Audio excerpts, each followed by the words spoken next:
Welcome to Reinventing-U. I'm your host, Danielle Silverman. I believe that in today's world of ever-constant evolution, the only career change that matters is when what you do matches who you are and what you believe. This show is where you'll learn how embracing change and reinventing yourself will help you navigate any disruptions and lead a life of happiness and fulfillment, especially in this ever-changing world. Your purpose and your meaning will drive your personal transformation. As I like to say, it's your vision, your life. Be passionate about it. Reinventing-U starts now. Welcome to Reinventing-U. My mission is to have people find work that matches who they are so that they can live a happier and more fulfilled life that will bring meaning and peace to themselves and to the world. Last podcast, we talked about managing change and how to lean into the uncertainty that transition brings. Today, we have a special guest, Samantha Kris, who's going to be talking to us about a very specific part of the transition part, which is what we call liminality. Samantha is a TEDx and international keynote speaker, a best-selling author, and a change evangelist. Somebody close to my heart. She's been recognized for her leadership, community involvement, and her ability to mobilize change, really important in this day and age. Samantha has experience both as an entrepreneur and an executive, and she represents the modern professional, one who seizes opportunities and who creates them when they're nowhere to be found. She's also she is impassioned by elevating others and by empowering them to soar personally and professionally. Samantha also wrote a book called Bossing Up, and in it she introduced her proprietary goal-setting methodology, which is also in her TEDx talk, and that is being implemented now by individuals and by organizations around the globe. Bossing Up, as Samantha states in her prelude to her book, is a collection of stories, advice, and actionable tools that she actually used to earn 5 promotions in 5 years while doubling her salary at the same time and propelling her into entrepreneurship. Wow. Samantha is now turning her attention to research into liminality, that little space in between where you ended something, but you haven't quite turned to something else yet. And I can't wait to hear what insights you have. Samantha, welcome to Reinventing-U. Oh, thank you, Danielle. I'm so excited to be here. And I'm really I've been looking forward to this conversation all day. I'm so excited to hear that. Wonderful. So have I, actually.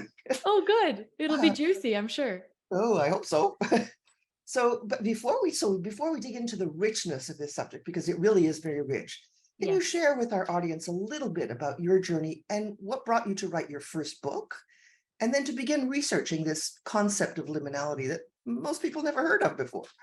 Right. I mean, myself included until recently, to be very honest. We'll get there. But there's so much journey between when I started entrepreneurship and when I got to discover this concept. But I'll try to give you the Cliff's Notes version to give you a nice little summary and paint the background of a little bit about who I am and what brought me to where I am today. Okay. I studied criminology, so actually correctional intervention, but very close to a criminology degree. And I was an addictions counselor by the time I was 19. And it was my first job out of school. I had been hired for my internship and was working with men and women, many of whom were court mandated and had battled addictions older than I was at that point.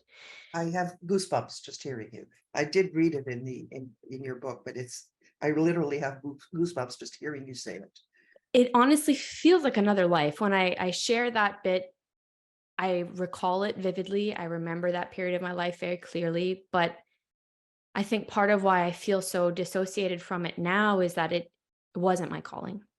And I learned that very early in that career, but I had put all my eggs in that basket. I grew up thinking this is the field that I was going to be in, and which is, perhaps a little bit of a unusual childhood dream, but it was a field that I had long believed I would serve in. And when I realized that it wasn't for me, it was devastating. And I felt like I had to start back at ground zero. I didn't know who I was or what I wanted. And so much of my identity and aspirations had been bundled in that field. And when I came time to kind of going back to the drawing board, I was just looking for something different, something that felt lighter, something that felt creative, something that I hadn't tried before, to be honest, because I just needed to get into something that um, allowed me to explore different parts of myself. And I was with a friend at the time. We were in the car, and she said, "Have you ever considered wedding planning?"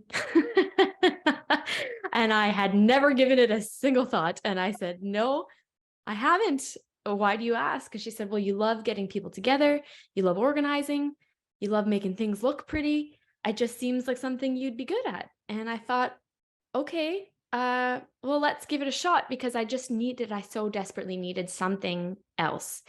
And I fell in love with it. I did that for about 4 years.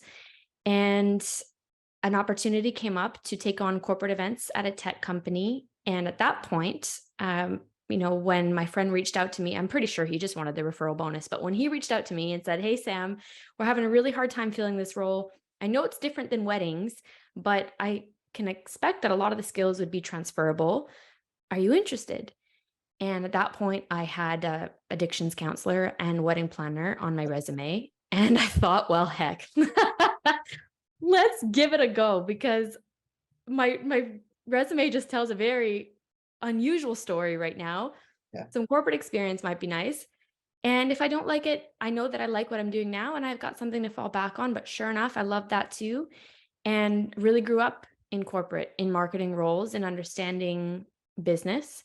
Got to travel the world, had a really incredible job that allowed me to grow very quickly. As you mentioned, 5 promotions in 5 years. And fast forward to, I'll skip a few chapters, to me jumping into entrepreneurship. And what led me to write the book was really my experience in corporate and understanding there are so many leaders who are entrusted to make big decisions, who have the weight of the world on their shoulders, who are pioneering industries, who are leading change and are responsible for the livelihoods of the people they employ. And it's a lot of pressure. And just because of their title and where they are in the company doesn't mean they have the answers. And the closer I got to work with the executive team, the more I realized I want to work with them, alongside them, in navigating these changes, in supporting some of the decisions that they have to make. And like I said, I was very fortunate to be able to do that in my role in that tech company. So when I sought out to start my own business, it was with that in mind. How can I support business leaders to steer the ship and to guide their team through moments of change? And when I stumbled upon this concept of liminality and liminal space, I had a little bit of a light bulb moment. And it was that whether it was in addictions counseling, whether it was in entrepreneurship, my why and the thing that lights me up the most is helping people take inspired action. And that inspired action, I've come to understand, is most profound in the in between. That space that you mentioned, once you've left what was, but you haven't yet arrived at what is. And that is liminal space. And while I have not had a term for it, I have felt it at every major transition in my career that I had mentioned. And I thought, oh, I've got to learn more about this space and I've got to bring it to the conversation, because the more people know it exists, I think the better we can lean in. I love what you're saying, because it's the experience that so many many people have. In fact, most people have, myself included. Mm-hmm. What you were talking about at the beginning, starting in criminology, and you thought that was going to be your profession at the age of, I thought I was going to be a doctor, went to med school, same kind of thing, very disappointed there as well, that to find out that it really wasn't my calling. But very much like you, also the desire to help people in some way. Mm-hmm. And the issue is though that in any transition, people go through transitions throughout their lives, whether they Absolutely. get married or become new mothers or lose their job and have to find another one, or decide that they're unhappy in their job and don't know what to do with this next part of their life. Um, they're all about transitions, but that specific period when you've left something and you're not quite sure where you're going, that's really the interesting part. And most people really get scared. They get stuck there. Yeah. If I remember correctly, you talked about what happens when you get stuck, and what do you do to get out of that stuckness, if I could call it that. Yeah. So first of all, I have so many questions. I don't know which one to start with. You say you stumbled on liminality. Now, I had never heard it until I met you. Yep. Somebody introduced me to that. And so how did it come about? I was out for coffee with a dear friend, and she is someone who's very intuitive, who challenges herself regularly, who I respect and admire a great deal. Her name is Diana Iskander. She's a love coach. You met her at the event, I suppose. Oh, And I was telling her about how I felt like I was on the cusp of a major change, and I didn't know how else to articulate it other than it feels right there, almost like a cloud over my head or a shadow, but not negative. Those things I feel have a little bit of a negative connotation, but it's just, I felt them so close. But when I went to look up or look behind me, they weren't there. And I'm thinking, well, what the heck? I can feel it so strongly in the decisions that I'm making, in the people that I'm spending time with, in the things that are inspiring me to take action. I really felt that there was something major waiting, brewing, being built. And she's the one who said, well, have you heard of liminal space? And I hadn't at the time. And she said, it is that space in which you start to question a lot of things, where answers potentially start to emerge. But it is an open space where you get to make of it what you need, what you want. And I will say that I think there is a certain level of stuckness that people feel either entering that space or if they feel they've been in it for too long. mhm. But having had many conversations now, and I hope to have many more with people who are experiencing this space, it doesn't always feel like you're stuck. It's one of the many, perhaps, ways, or I was going to say symptoms, but that too, I feel sounds a little bit negative, but one of the ways in which people can experience this space. And for me, I did feel stuck for a good while because I've been in this space, I'll say, for the better part of 2 years. And at a certain point, you're looking around and you're thinking, well, hello, where am I? When am I going to get out of this space?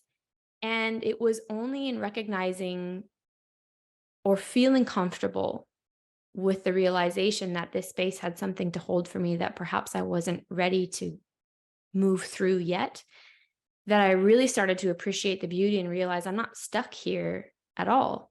This is a space in which I have grown a great degree of gratitude for, because I feel very, very creative in this space. And while I don't have the answers yet, I'm having a lot more fun. And so, to answer your question a long, long roundabout way, Okay. I do think you can feel stuck in this space, but I'm discovering that it is one of many emotions and experiences of liminality. And I don't feel I'm stuck here anymore. Mm, that's beautiful.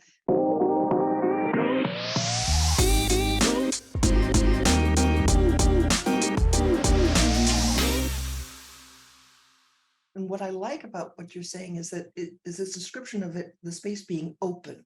Mm-hmm. So even though we may feel stuck at some time, it's, as you said, it may just be one of many emotions. But the openness should allow one to grow and transform. And you said you've found that has actually happened to you. So can you talk a little bit about this?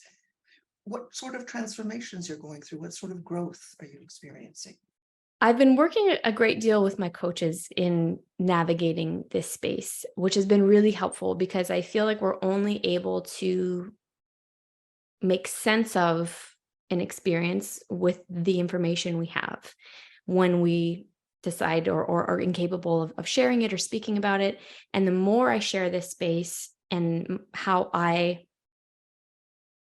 am changing in it, the things that I'm questioning, the things that I want to get from it, the better I'm able to articulate and truly experience it. And so when I first understood the concept, I think I was in a place where it felt very scary, very isolating and unfamiliar. And I felt as though I was spiraling through space. I had no walls, I had no ceiling. There felt like there was no guardrails or floor beneath my feet.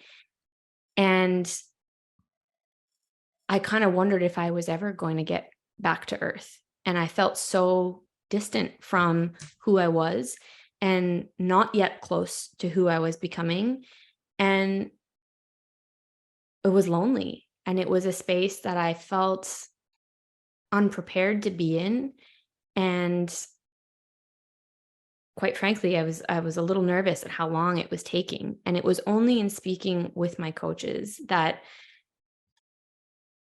my frame of reference started to shift. And I realized that, as you mentioned before, we experience change every day. We go through these little micro moments of liminality, whether that's the label or the term you use or not, where we are constantly in transition. So it was only in speaking with my coaches that I really started to appreciate and understand the fact that we have I have experienced this space throughout my childhood, throughout my career, throughout my relationships.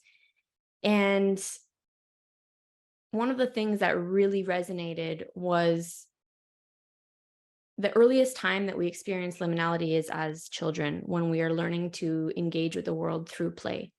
And we are curious. We don't know who we are yet. We don't know who we're becoming. And that is not frightening at that stage. And we are approaching everything with a beginner's mind. And we are willing to try and fail. And we are willing to ask questions. And a lot of the ways in which we internalize and retain information is by engaging and playing. And when that light bulb kind of went off, where, hey, yes, it's an open space, but it can either be a black hole or it can be a blank canvas. And I really started to consciously change my thought process to what can I create in this space, as opposed to how long will I be stuck here? And I started to engage with it very differently. So the creativity in starting to really make what I need this space to be for me came from realizing that A, that power is something that I hold, and B, it is a necessary perspective shift to say either, this is a scary, lonely, daunting void, or this is a light, rich with opportunity, blank canvas. And it's been something that has allowed me to tap back into that childlike curiosity and playful um, energy, I'll say. So that's extraordinary because most people would not think of looking at it that way. They Hmm. would think of, okay, this is a black hole and I don't know how to get out of it. And some people have, recurring thoughts that go through their mind over and over and over again, or they're too much of a perfectionist to be able to try anything necessarily. Hmm. So what sorts of things did you do to help you become more creative or more open to what that space was providing for you? Oh my gosh, Danielle, I got into some weird stuff. I'm just kidding. It's not that weird, but it's weird for me. I think because I was such a perfectionist, and everything I did, I put such pressure on myself for being very intentional and very on brand, and I didn't allow myself much room for play and for making mistakes and for being silly and goofy and trying things so far out of the box that had nothing to do with professional ambitions or the brand that I was creating for myself. And one of the things that this space has really challenged me to do is to really leave my ego at the door. Because in this space, your accolades, they don't matter. Your title doesn't matter. Who you were, at least in my experience with it, has not mattered in this space, which isn't to say I don't matter, but it's that I get the choice to be who I want to be in this space. And who I want to be right now, if I strip away all the layers of who I should be and what's expected of me and people's expectations, my own expectations, what do I want right now? And what I want is to be playful. And what I want is to do something I've never done before and to see, A, can I be good at it? Or B, can I survive sucking? Because that's not something I'm very good at. I don't like being bad at things. And so I've gone into singing lessons. I have started bodybuilding.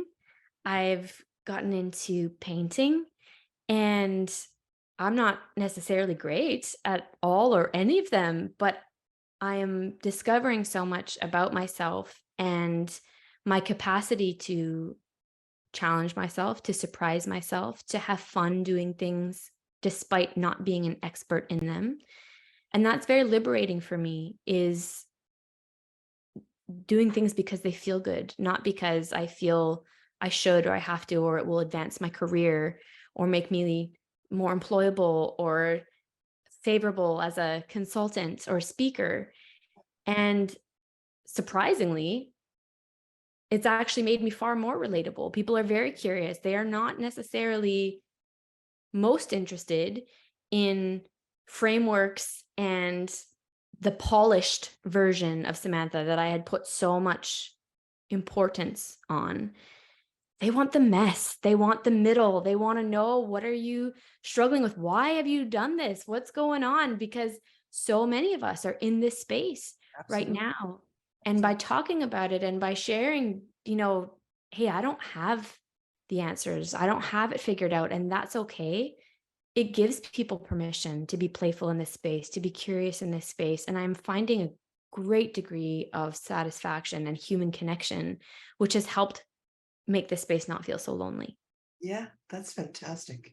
And I think that you're just saying that probably resonates. I'm sure it resonates with so many people out there.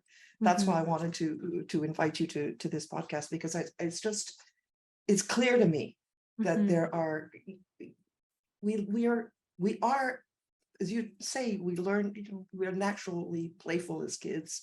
Right. My mentor says we're natural born reinventors. Nobody has to tell us to learn how to walk. Right. We just get up and do it one day, right? The same thing with play. And yet it's somehow beaten out of us at some point. I remember when I was 8, I was dying to learn how to play piano. And I didn't know it at the time, but it was because I wanted to use my hands. Besides the fact that, we listen to classical music at home and I love the piano. But my parents would say, you're never going to become a classical, concert pianist. So why bother? Right. Like, but I want to play piano, Yeah. Gave in when I was 10 years old. And for me, I didn't want to be a concert pianist. I just wanted to use my hand and listen to that beautiful music. So I get it, it's just like painting or bodybuilding. Who would think, Who would think? And it's funny you say that. My piano is actually or my keyboard anyway, is right beside me. And I don't know if it's that I wanted to use my hands so much as I wanted to create art from within me. And it doesn't have to be beautiful. In fact, the messier, the better, because that's just the space I'm in right now. And for the life of me, I haven't learned a single song. I got this almost a year ago. And that's okay.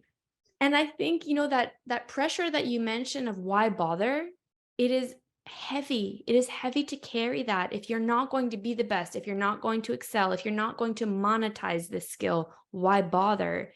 As if fun is not reason enough.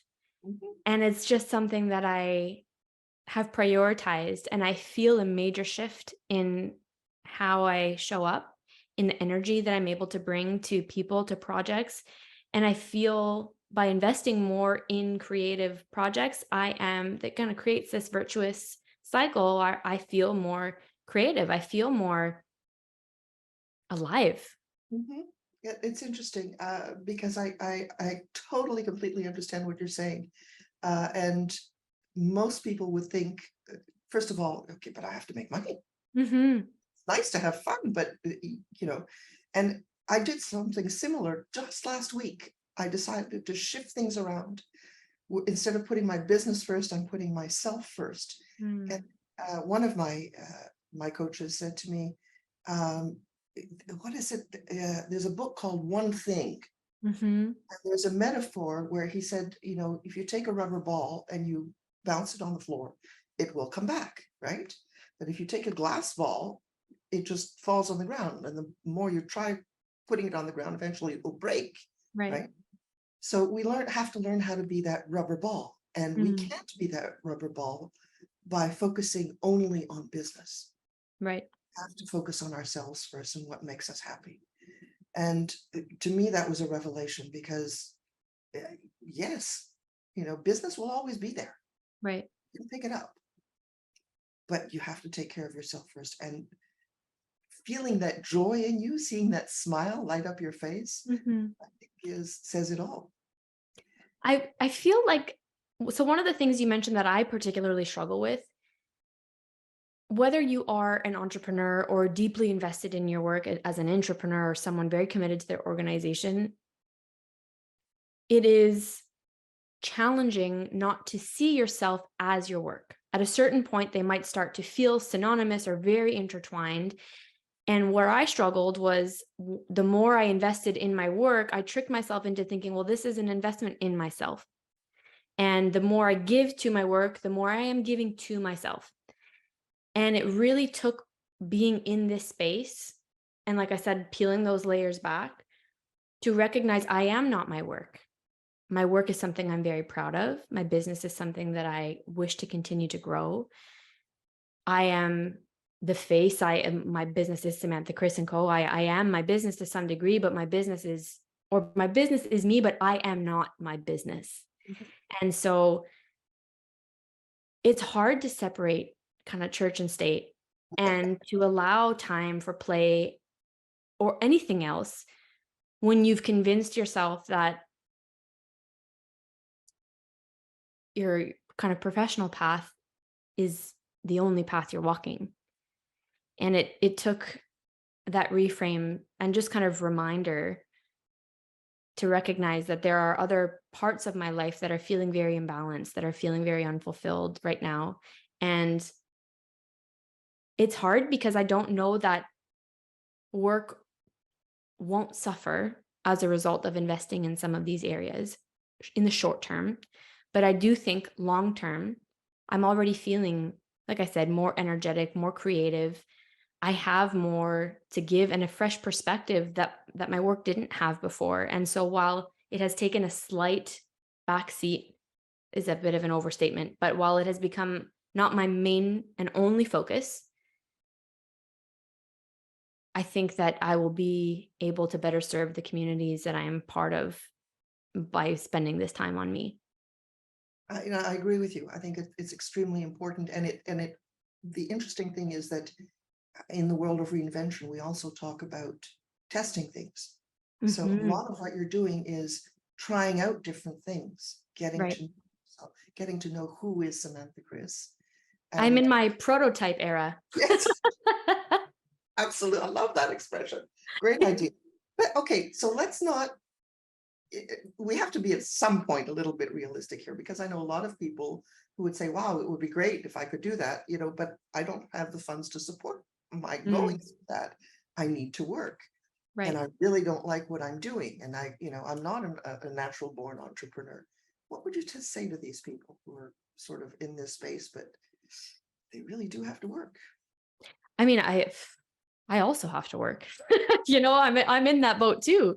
Yeah. I don't think that this is an experience that needs to be costly by any means. I think the best part of this experience has been asking myself tough questions and connecting with people who are also willing to ask questions, because that curiosity is free.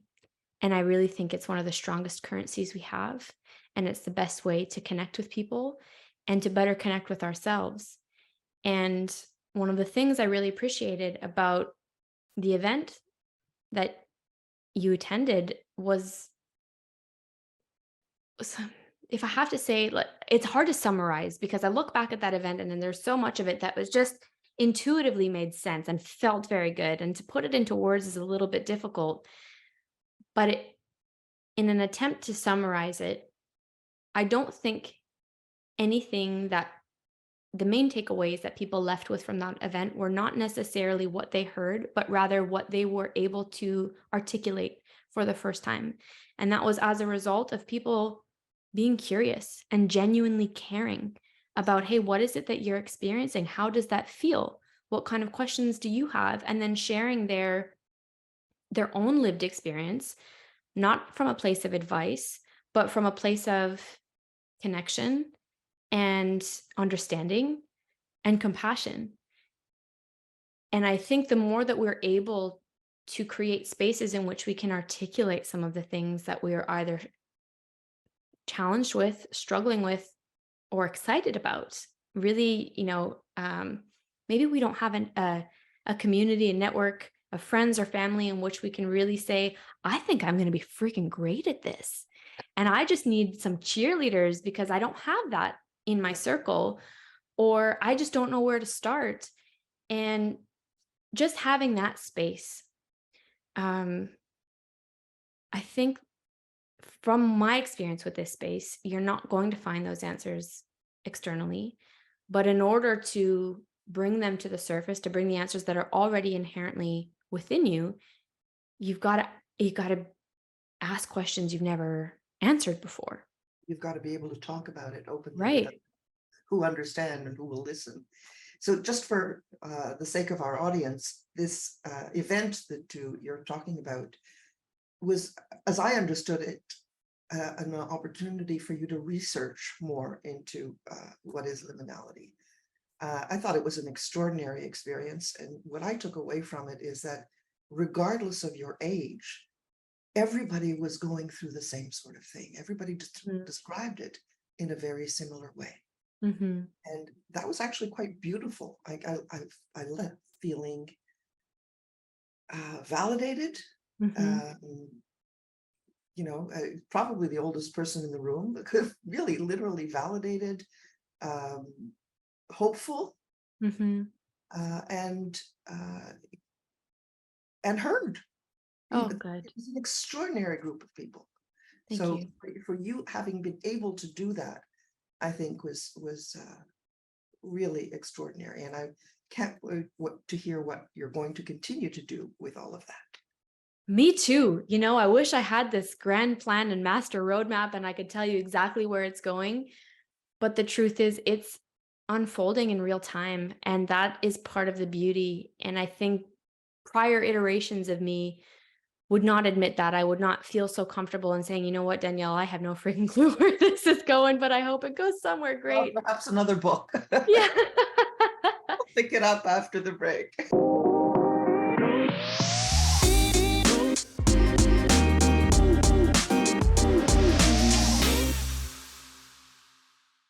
So, Samantha, I'm so fascinated by everything you do, and I'm really serious. I think your research, or whatever it is you want to call it, your exploration into this space may very well one day end up being a book, and I can't wait to see it. Thank you. In the meantime, though, my understanding is you coach people from leaders, CEOs to newly minted professionals, if you want to call it that. And we hear a lot today about how important it is for leaders to give feedback, to give space to their employees, to be able to manage in a much better way than we've been doing for many, many years. And Mm-hmm. why people are still not 100% engaged. As a matter of fact, the latest The latest Gallup poll indicated that employee retention was up, but there's still a lot of quiet quitting and a lot of actual quitting Yeah. going. So what do you say to leaders about how they can embrace this in their employees, in their staff? It's a great question. And it's something that, because it is not a concept or a term people hear, I don't know how easy to digest it is in terms of bringing liminal space or experiencing liminal space at work would be. But what we know for sure is that behind our titles and behind our organizations, we are people at the end of the day. And we all have a very human experience. And while we may be on different paths, there's a lot of this life that we either can resonate with people's experiences or at least empathize and understand that perhaps we will never walk in their shoes and understand what their path is like for them, but we can certainly meet them where they're at. And I think the more that leaders take some time to, I won't even say slow down, because I know that's scary to kind of pump the brakes sometimes, especially if you're in growth mode and there's targets to hit, but to just not forget the human element of change, of project planning, of being a team member. And especially as organizations are going virtual, I think that human experience is either somewhat of an afterthought or kind of a box to check. And the more it becomes fundamental to product launches, to mergers and acquisitions, to rebranding exercises, I think the better we'll connect with customers, the better we'll connect with our team members. And if we can remember first to kind of connect with ourselves, I think that will help us lead change more effectively. Because there's this, and I'm going to get a little bit technical because I am a certified change management practitioner. And so I've got these frameworks that I find very helpful, Yeah. but I find them a little dehumanizing, or they're just, just very practical. And at the core of change management is this idea that we're moving towards something better, something bigger, something different, something necessary, either on an industry level, on an organization level, for our customers or for ourselves. And we know that when we embark on a journey of change, that possibility propels change, that the more we leave room for ideas and experimentation, I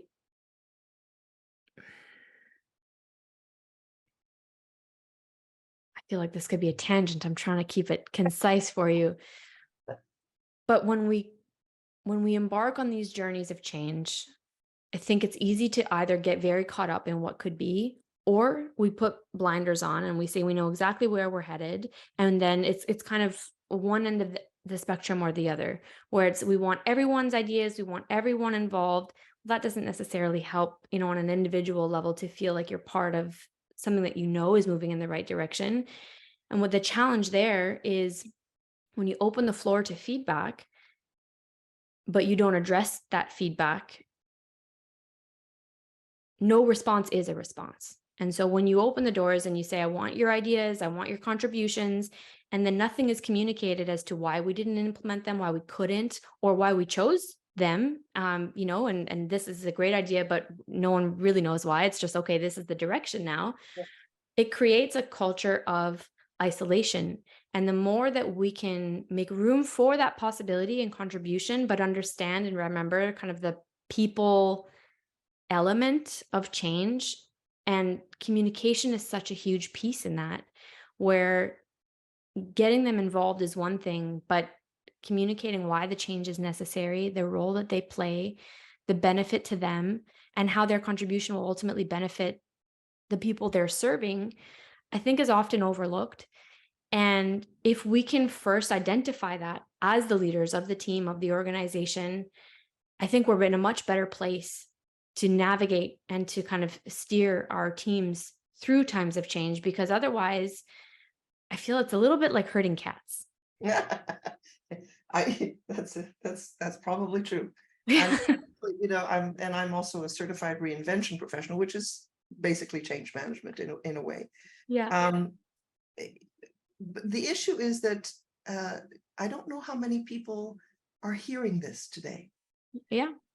They're moving forward, and they're, as you say, they're checking off the box. But the human element is there's a lot of talk about it. There's a lot being written about it. How many organizations are listening to it? I'm not sure. And I think that behind it, there's a fear Mm-hmm. that if we do this, we will not be productive. But I remember, you just reminded me, I wrote my first thesis. I won't tell you what year because it'll come out. But it was on the role of the supervisor on employee productivity. Mm. And so way back then, I was already thinking about, how does the behavior of the leader affect the productivity? And I'm still to this day believe that it has everything to do with productivity. So the way you treat your people, the way you manage change, and people, and bring into it the fact that we were in a pandemic for 3 years, Right. and that in itself, I think, was a liminal space, because people were like, Absolutely. it's like, okay, I was there, now I'm here, but I don't know what here is, and I don't know where I'm going. And Go ahead. I think we can use that to our advantage to some degree, because all of a sudden we have a universal lived experience that we all went through, and granted experienced it differently, but we have this commonality now to anchor ourselves into how challenging it could be, how difficult the unknown is, how not having the answers and figuring things out in real time, troubleshooting, not working first time around and having to give it another go, how much fear can be associated with change, and how united, hopefully, I know things are still, we're kind of in the aftermath in real time right now, but I am overly optimistic that we've emerged from this space feeling supported one way or the other in the communities and the friendships that we found, whatever our views were. I think what we were shown is that when we share an opinion, when we voice our concerns, when we are in something together, we can emerge from it together. And so I don't love talking about the pandemic. I just feel like I am COVID fatigue. But what I do feel it taught us was that we can get through hard things together. And we can, as leaders, use this as just a point of reference, if only a data point, to say, we're stronger together when we rally.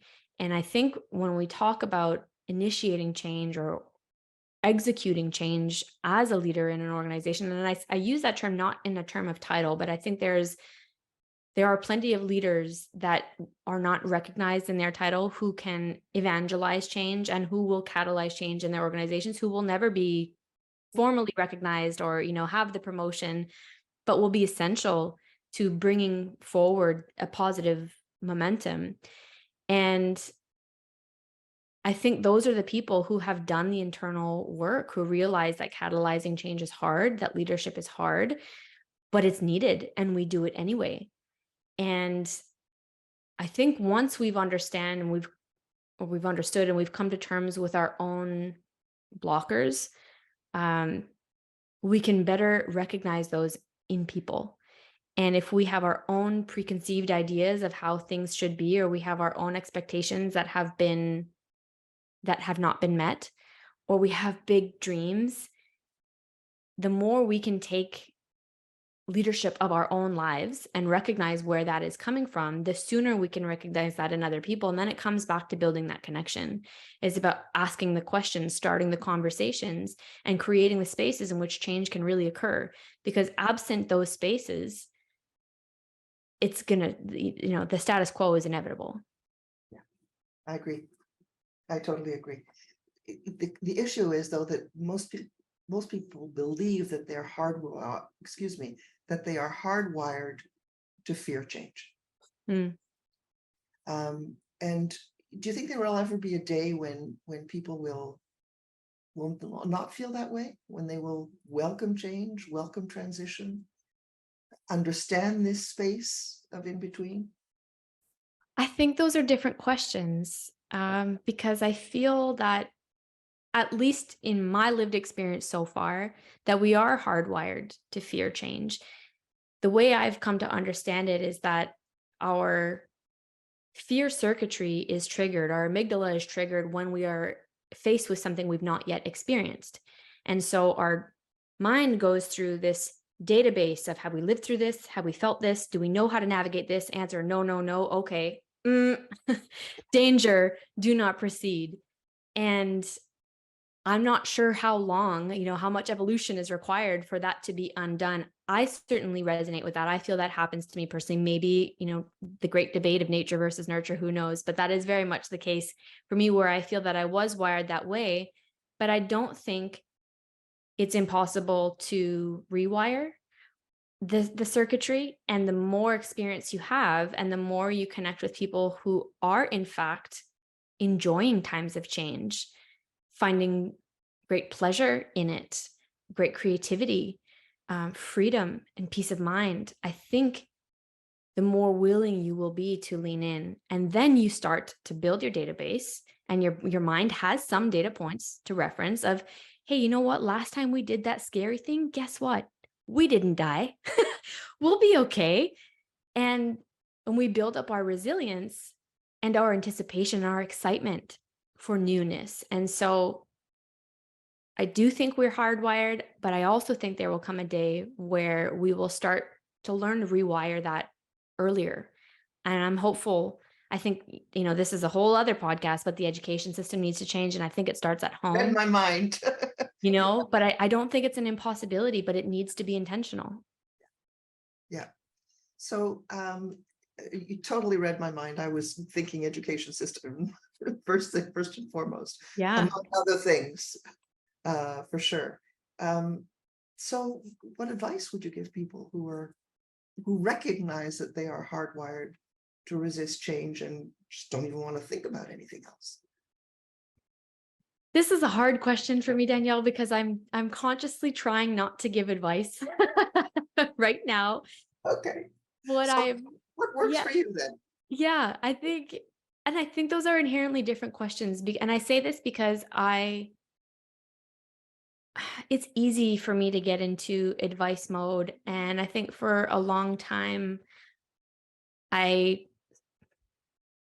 built this persona and brand as someone to go to for advice. And while I think there's nothing wrong with asking advice from people who have lived through things or have done things that perhaps you want to do, in this space in particular, I don't know any more than anyone, and I don't know any better than the person living through it to say, this is how I think you should. And it's been something that I've come to really appreciate, is that the less weight and pressure I put on should, which to me is synonymous with advice, and maybe that's my own thing, Oh, I but the get less weight I give to shoulds, the more free I become.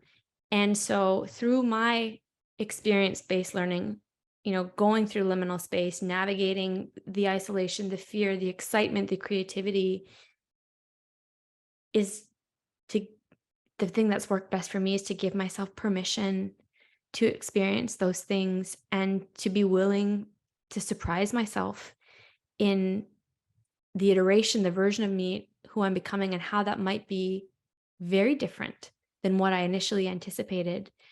And kind of allowing myself, being willing to be blown off course. And that's been, it's been fun. It's been bet so it has. fun. I bet it has. It reminds me of a couple of things. First of all, when I was working in career transition, and people would tell me, I don't know what I want to. Well, I really want to do that, but it's too far fetched. And I would say, go there. You Yeah. have to be able to go there first in order for the pendulum to be able to swing back. Mhm. And I think I have it on my website, a very well-known saying from the movie South Pacific from the 1950s was, you have to have a dream. Mm. Because if you don't have a dream, how can you make a dream come true? Mhm. And so what you're doing is exploring and defining who you're going to become Yeah. and enjoying it in the process, which is absolutely wonderful.